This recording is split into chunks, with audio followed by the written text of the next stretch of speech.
My name is Sophie Gallagher. I'm 29 years old. 12 weeks ago, I stood in my parents' living room while they hosted a dinner party for their art collector friends. 48 people filled their penthouse in Manhattan.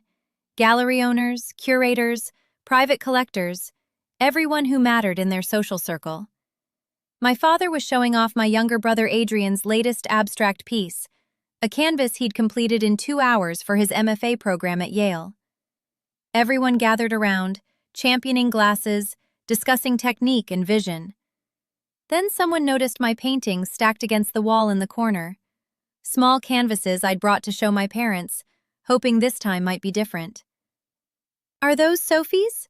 Mrs. Pemberton asked, a collector who'd bought 3 Rothkos last year. My mother laughed, that dismissive laugh I'd heard my entire life. "Oh yes, Sophie still does her little hobby paintings. Childish garbage, really. She draws fairy tales and fantasy creatures. Very amateur. Nothing like Adrian's serious work. We keep telling her to get a real job, but she insists on wasting her time with these silly pictures." 48 witnesses heard my mother call my life's work childish garbage. But what they didn't know was that standing near the catering table was James Morrison, senior appraiser from Sotheby's contemporary art department.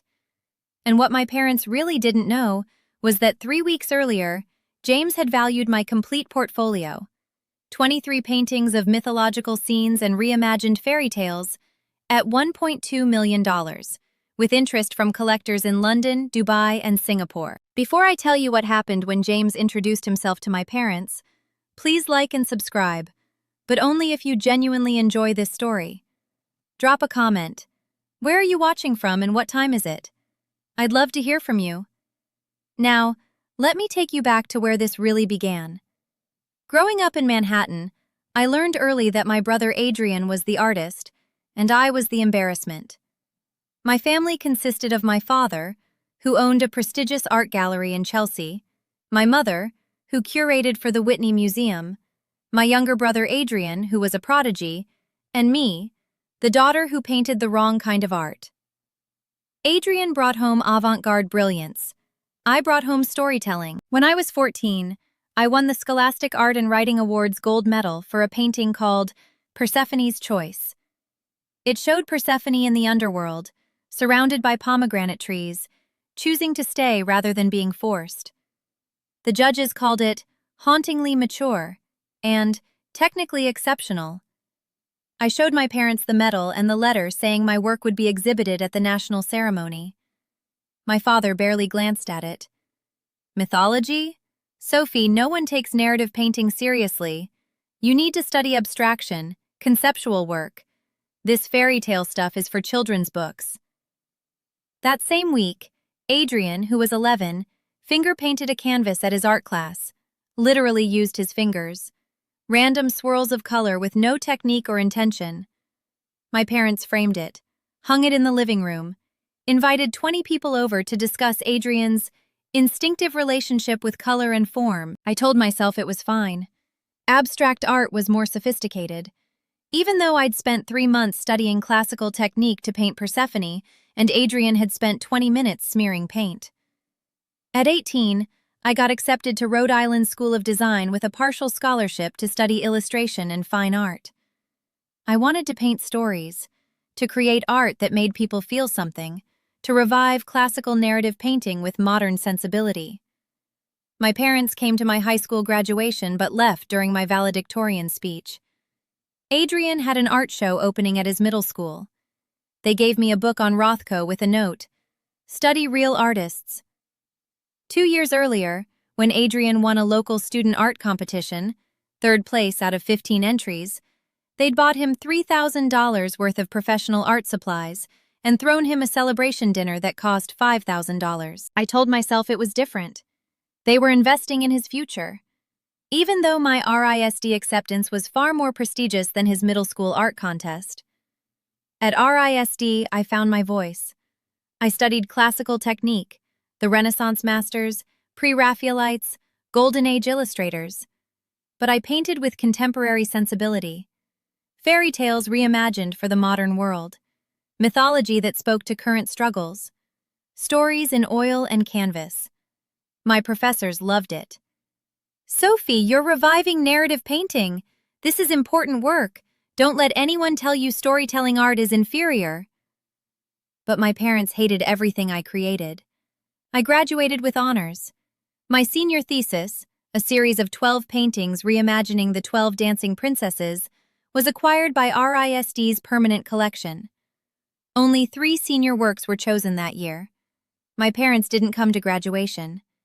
Adrian was starting at Yale's MFA program, and they were helping him move. They sent a card. "Congratulations! Now get a real job." Meanwhile, Adrian was at Yale, studying abstract expressionism.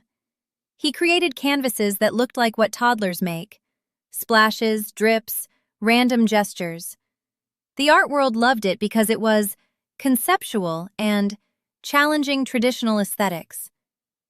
My parents funded his entire education, $140,000, bought him a studio apartment in New Haven, paid for premium art supplies. I worked 3 jobs to pay my student loans and rent on a terrible apartment in Providence. "Adrian is doing important work," my mother would say. "He's pushing boundaries. You're just painting stories. Anyone can do that." But I kept painting. Worked as a freelance illustrator for book covers and magazines to pay bills. Spent every spare moment on my fine art: large canvases, classical technique, mythological and fairy tale subjects rendered with Renaissance-level skill, but contemporary emotional depth. 5 years ago, I had my first gallery show at a small space in Brooklyn. 15 paintings, prices ranging from $3,000 to $8,000. I invited my parents, begged them to come. "Sophie, we're very busy. Adrian has an opening at a real gallery in Chelsea. We can't make it to Brooklyn for your little show." 11 of my 15 paintings sold. The gallery owner, Marcus Chen, was ecstatic. "Sophie, you have something special. This is just the beginning." My parents never asked how it went. Over the next 5 years, I built a career. Slowly, quietly. Gallery shows in Brooklyn, then Boston, then San Francisco. Collectors started noticing. My prices increased. $12,000, then $20,000, then $35,000 per painting. I was making a living. Not rich, but stable. Doing exactly what I loved. Meanwhile, Adrian's career was stalling. He'd had 2 shows in Chelsea that got mediocre reviews. His work looked like everything else in contemporary abstract art. Critics called it derivative and uninspired. My parents blamed the critics. "They don't understand Adrian's vision. He's ahead of his time." But Adrian was 26 years old, living off their money, creating work no one wanted to buy. Last year, I completed my masterwork, a painting called The Crowned Swan. It showed the swan princess from Russian folklore, but reimagined. She wasn't cursed by an evil sorcerer. She'd chosen swan form as freedom. The painting was 6 feet tall, technically flawless, emotionally devastating. I spent 14 months on it, every feather perfect, the light on water rendered with Renaissance precision, the expression in her eyes telling the story of choosing freedom over conformity. Marcus saw it and went silent. "Sophie, this isn't a $35,000 painting. This is a major work. You need to talk to someone at Sotheby's." "Sotheby's? That's for important artists." "You are an important artist. You've just been hiding in Brooklyn while the art world sleeps on narrative painting. But that's changing. Classical technique is having a resurgence. Storytelling is coming back, and you're at the forefront."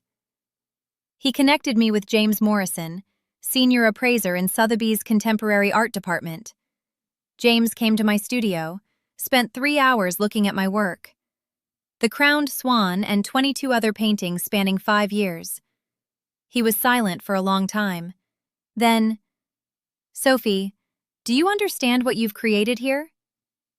They're narrative paintings, mythology and fairy tales with contemporary technique. They're masterworks, every single one." He pulled out his phone, taking detailed photographs.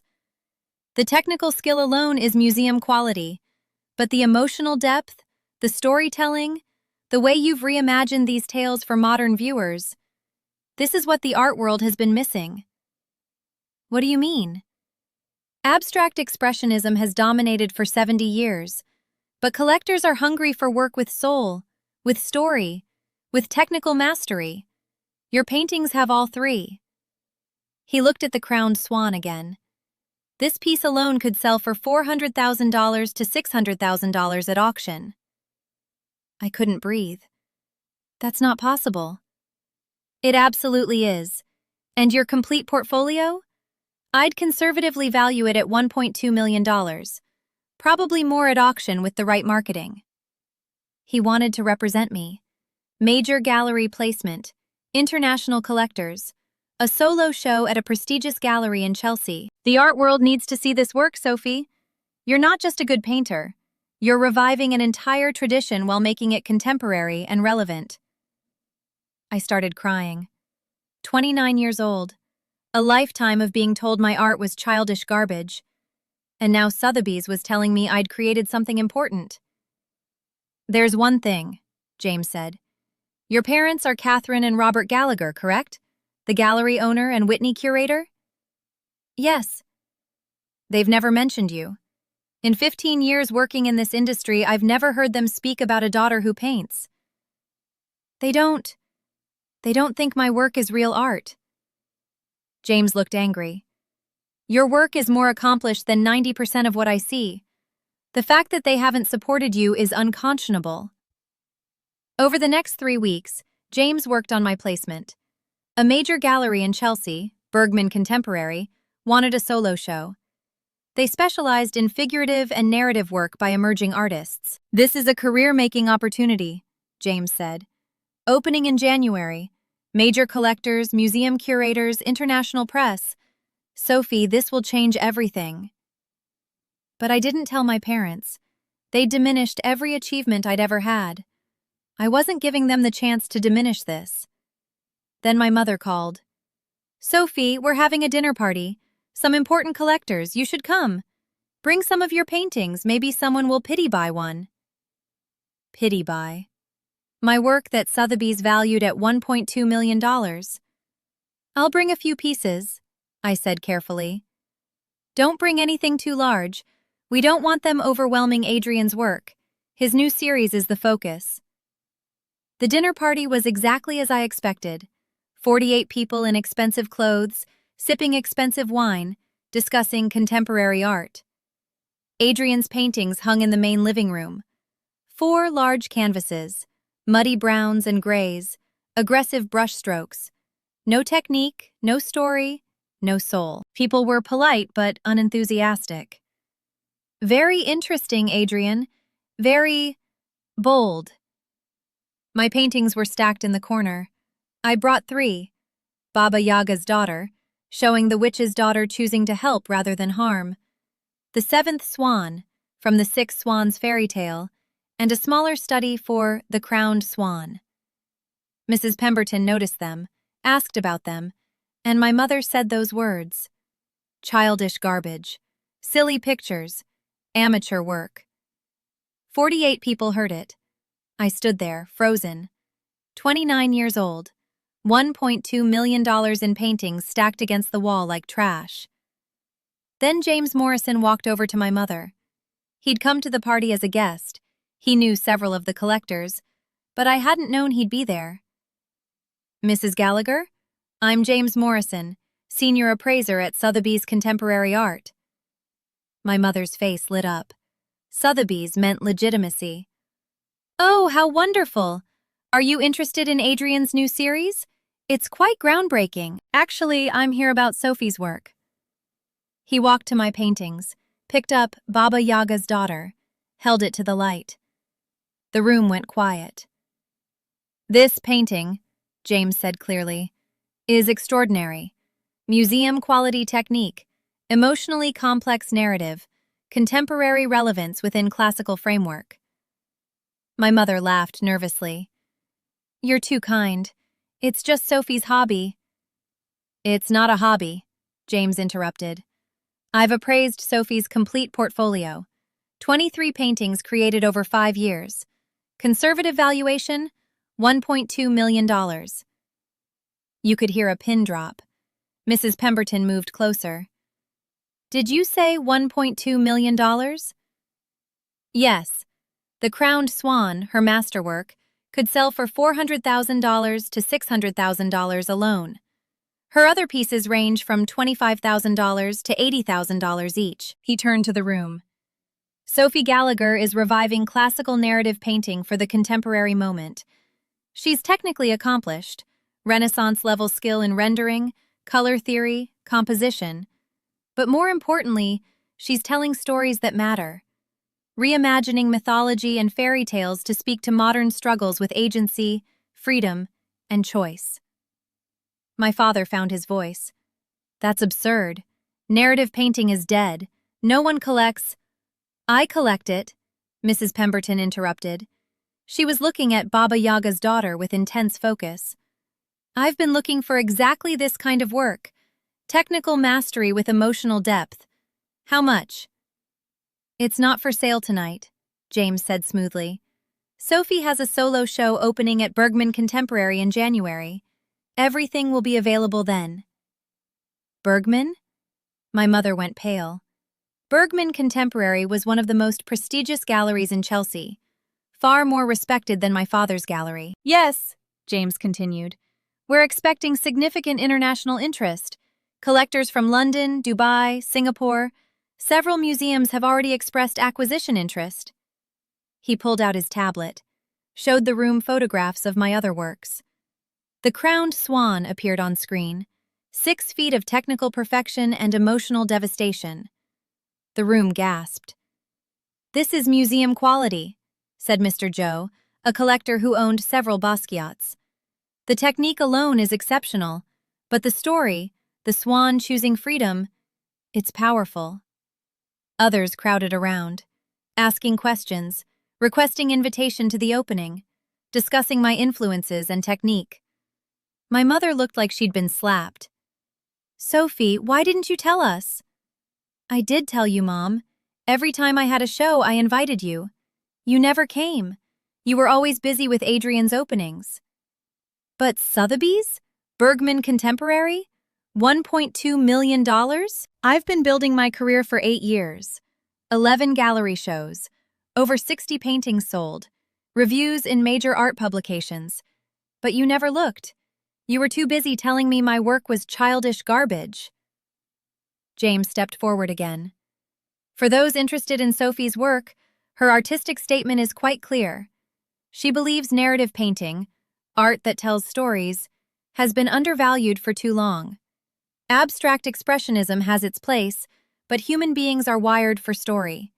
We need art that speaks to our experiences, our myths, our struggles. He gestured to Adrian's muddy brown canvas. Abstract work has value when it's innovative, but derivative abstraction, work that copies Rothko or Pollock without adding new vision, that's just repetition. The subtle dig at Adrian wasn't lost on anyone. Mrs. Pemberton turned to me. Sophie, I want to be on the list for your opening. I'm serious about acquiring a piece. Others echoed her. 6 collectors requested invitations. 2 museum curators asked for studio visits. My father tried to save face. We've always supported Sophie's artistic journey. No, you didn't, I said quietly. You paid $140,000 for Adrian's MFA. You bought him a studio apartment. You've funded his entire life while he creates work that critics call derivative and uninspired. Adrian's face went red. Meanwhile, I continued, I worked 3 jobs to pay my student loans, lived in terrible apartments, paid for my own supplies, built my career alone. And every single time I invited you to a show, you said you were too busy. We didn't understand, my mother started. You didn't want to understand. I paint fairy tales and mythology. That doesn't fit your idea of serious art, so you dismissed it without ever really looking. I picked up my paintings. These are mine. They're not staying here to be insulted. James helped me carry them out. As we left, I could hear the party dissolving into uncomfortable conversations. Collectors questioning my parents' judgment, curators defending narrative painting, someone asking Adrian pointed questions about his derivative technique. In the elevator, James smiled. That went better than I expected. Did you plan that? I knew your parents would dismiss your work. I came prepared to correct them. He paused. Sophie, parents who can't see their daughter's talent don't deserve access to her success. You owe them nothing. That was 12 weeks ago. The fallout was immediate and brutal. Mrs. Pemberton and 3 other collectors stopped working with my father's gallery. If he can't recognize talent in his own daughter, how can we trust his eye for other artists? My mother's colleagues at the Whitney heard about the incident. Questions were raised about her curatorial judgment. Adrian's latest show at a mid-tier gallery was panned by critics who'd heard about the dinner party. Derivative work that pales in comparison to his sister's masterful narrative paintings. My parents called repeatedly, emails, texts, wanting to talk, wanting to make things right. I blocked them. My solo show at Bergman Contemporary opens next month. The preview images have gone viral in the art world. Pre-sale interest is at $2.3 million. The Crowned Swan already has 3 collectors bidding against each other. Major art publications want interviews. The New York Times is doing a feature on the revival of narrative painting. They're centering the article around my work, and I've been approached about a museum retrospective. At 29 years old, for work my parents called childish garbage. James became not just my dealer, but a friend. The art world is hungry for what you create. You've been ahead of the curve the entire time. Marcus, my first gallery owner, cried when he saw the Bergman Contemporary catalog. I knew. I always knew you'd make it. People ask if I'll reconcile with my parents, if family isn't worth preserving. And here's what I know. My parents had 29 years to see my talent, 11 gallery shows, 60 sold paintings, reviews in major publications, awards and honors. They saw none of it because it didn't fit their narrow definition of real art. They didn't just dismiss my work. They actively insulted it, called it garbage, amateur, childish, while funding my brother's derivative abstracts that no one wanted to buy. I'm 29 years old. I'm having a solo show at one of the most prestigious galleries in Chelsea. My work is valued at over $2 million. Museums want to acquire my paintings. International collectors are competing for pieces. And I did it all without my parents' support, without their connections, without their money. I did it despite them. If you're reading this and your family dismisses your creative work, please know, their inability to see your talent doesn't define its value. Create anyway. Show your work anyway. Build your career anyway. Find the people who understand what you're making. Trust your vision when others don't. And when success comes, and it will if you persist, you get to decide who shares in it. Thank you for reading my story. If it resonated with you, please like and subscribe. Drop a comment. Have you ever had family dismiss your creative work? How did you keep going? I'd love to hear from you. Your art matters, your vision is valid, and the right audience is out there, waiting to discover what you create. Paint your truth, tell your stories, create your vision. Not for them, for you, and for the people who will one day stand in galleries, museums, and homes around the world, moved by what you made. The people who understand, the people who see, the people who know that art, real art, tells the stories we need to hear.